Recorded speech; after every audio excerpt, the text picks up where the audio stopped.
They left the arbor together hand in hand and found themselves in a beautiful flower garden which belonged to their home. On the green lawn their father's stick was tied up. There was life in this stick for the little ones, for no sooner did they place themselves upon it than the white knob changed into a pretty neighing head with a black flowing mane, and four long slim legs sprung forth. The creature was strong and spirited. It galloped with them round the grass plot. "Hurrah! Now we will ride many miles away," said the boy. "We'll ride to the nobleman's estate where we went last year." They rode round the grass plot again, and the little maiden, who we know was the elder Tree Mother, kept crying out, "Now we are in the country! Do you see the farmhouse with a great baking oven which sticks out from the wall by the roadside like a gigantic egg? There is an elder spreading its branches over it, and a cock is marching about and scratching for the chickens. See how he struts! Now we are near the church. There it stands on the hill, shaded by the great oak trees, one of which is half dead. See here, we are at the blacksmith's forge. How the fire burns! And the half-clad men are striking the hot iron with a hammer, so that the sparks fly about. Now then, away to the nobleman's beautiful estate." And the boy saw all that the little girl spoke of, as she sat behind him on the stick, for it passed before him, although they were only galloping round the grass plot. Then they played together on the sidewalk, and raked up the earth to make a little garden. She took the elder flowers out of her hair and planted them, and they grew just like those which he had heard the old people talking about, and which they had planted in their young days. They walked about hand in hand, too, just as old people had done when they were children. But they did not go up to the round tower, nor to Fredericksburg Garden. No, but the little girl seized the boy round the waist, and they rode all over the whole country. Sometimes it was spring, then summer, then autumn, and then winter followed, while thousands of images were presented to the boy's eyes and heart, and the little girl constantly sung to him, "You must never forget all this." And through their whole flight the elder tree sent forth the sweetest fragrance. They passed roses and fresh beech trees, but the perfume of the elder tree was stronger than all, for its flowers hung round the little maiden's heart, against which the boy so often leaned his head during their flights. "It is beautiful here in the spring," said the maiden, as they stood in a grove of beech trees covered with fresh green leaves.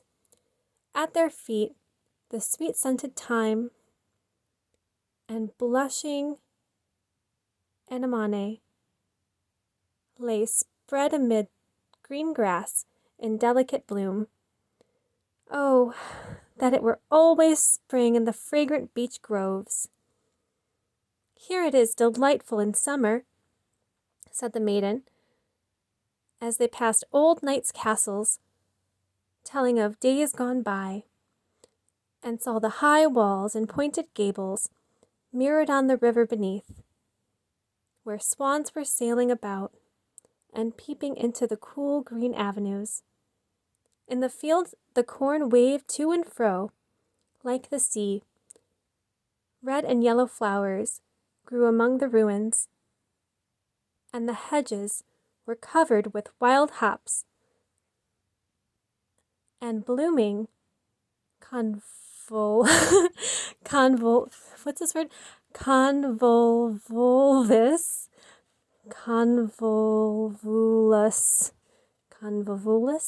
I don't know that word. Convolvulus. I'm going to have to look that one up. Convolvulus. Convolvulus. Anyway, moving on. In the evening, the moon rose round and full, and the haystacks in the meadows filled with air with their sweet scent. These were scenes never to be forgotten. "It is lovely here in autumn," said the little maiden. And then the scene changed. The sky appeared higher and more beautifully blue, while the forest glowed with colors of red, green, and gold. Hounds were off to the chase. Large flocks of wild birds flew screaming over the Huns' graves, where the blackberry bushes twined round the old ruins. The dark blue sea was dotted with white sails, and in the barns sat old women, maidens, and children, picking hops into a large tub. The young ones sang songs, and the old ones told fairy tales of wizards and witches. There could be nothing more pleasant than all this. "Again," said the maiden, "it is beautiful here in winter." Then in a moment, all the trees were covered with hoarfrost, and they looked like white coral. The snow crackled beneath their feet, as if everyone had on new boots, and one shooting star after another fell from the sky. In warm rooms there could be seen the Christmas trees decked out with presents and lighted up amid festivities and joy. In the country farmhouses could be heard the sound of the violin, and there were games for apples, so that even the poorest child could say, "It is beautiful in winter."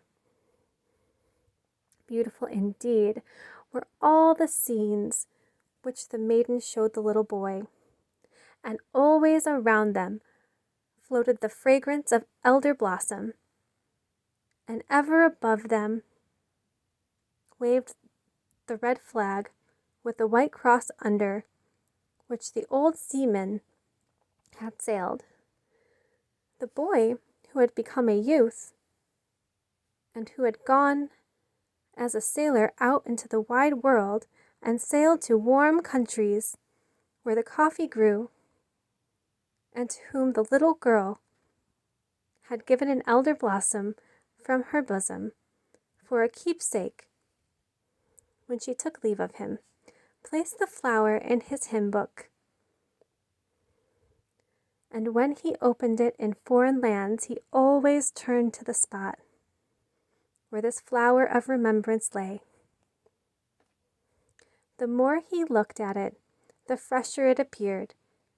He could, as it were, breathe the home-like fragrance of the woods and see the little girl looking at him from between the petals of the flower with her clear blue eyes, and hear her whispering, "It is beautiful here at home, in spring and summer, in autumn and winter," while hundreds of these home scenes passed through his memory. Many years passed, and he was now an old man, seated with his old wife under an elder tree in full blossom. They were holding each other's hands, just as the great-grandfather and great-grandmother had done, and spoke as they did of olden times and of the golden wedding. The little maiden, with her blue eyes and the elder blossoms in her hair, sat in the tree and nodded to them and said, "Today is the golden wedding." And then she took 2 flowers out of her wreath and kissed them, and they shone first like silver and then like gold.